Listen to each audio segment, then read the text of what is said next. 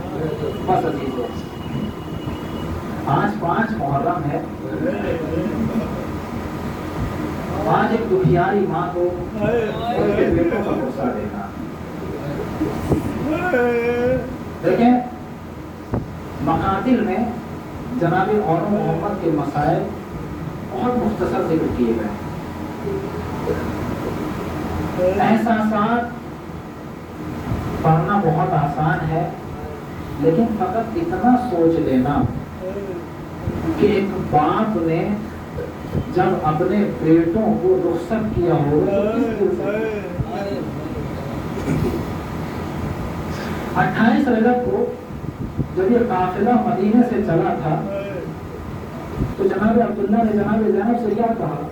اے میری شریک حیات، تم کربلا جا رہی ہو اپنے ماجائے کے ساتھ، تنہا نہ جاؤ، یہ میرے 2 بیٹے ہیں، ان کو اپنے ساتھ لے جاؤ۔ بہت سخت ہوتا ہے، بہت مشکل ہے اپنی اولاد کو اس سے جدا کرنا اور اپنے لخت جگر، اپنے نور نظر کو اپنی آنکھوں سے اوجھل کرنا بہت سخت مرحلہ۔ جناب عبداللہ نے جناب اونو محمد کو کس دل سے رخصت کیا ہوگا، لیکن میں ہاتھوں کو جوڑ کے اتنا ہی عرض کروں گا، عبداللہ آپ نے اونو محمد کو رخصت تو کیا ہے مگر اونو محمد کے جنازے نہیں دیکھے، مگر رائے حسین کربلا کے میدان میں اتنی لاشیں اٹھانے کے بعد جب جہان کے جنازے پر پہنچا ہے تو حسین نے ایک ہی جملہ کہا، میرے لال لال تمہارے پاس زندگانی اتنیوں پر خاک ہے۔ حسین کی آنکھوں کی بینائی چلی گئی۔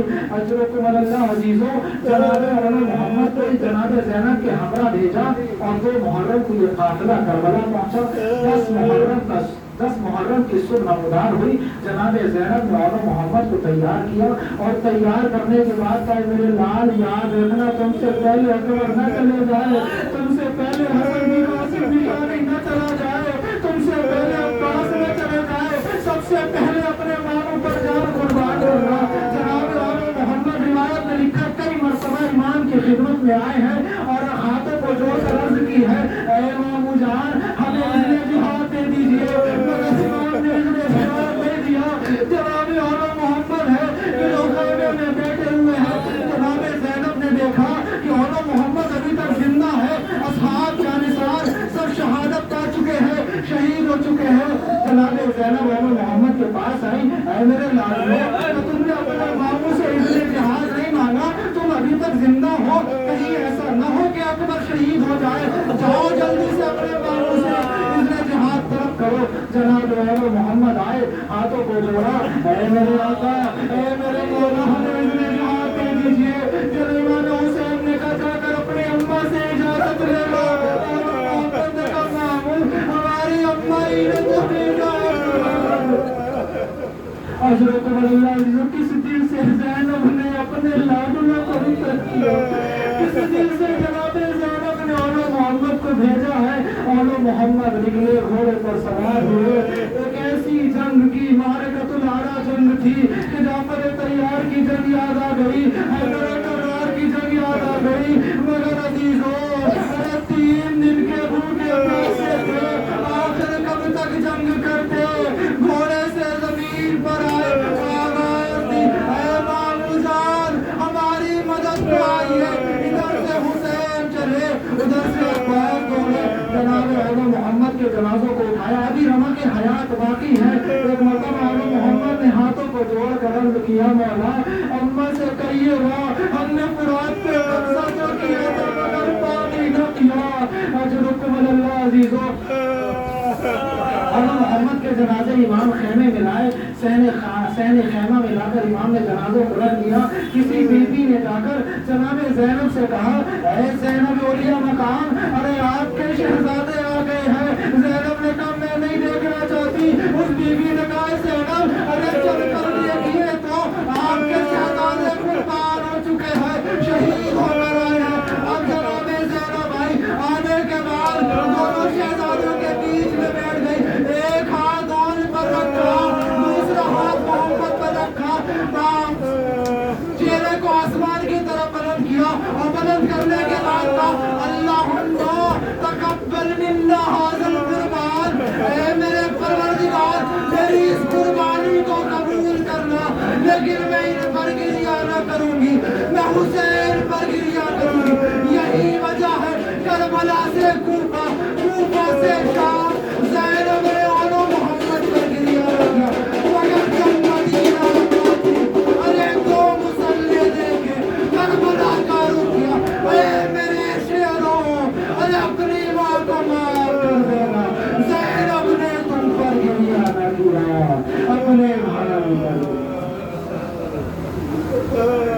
وسيعلم الذين ظلموا أي منقلب ينقلبون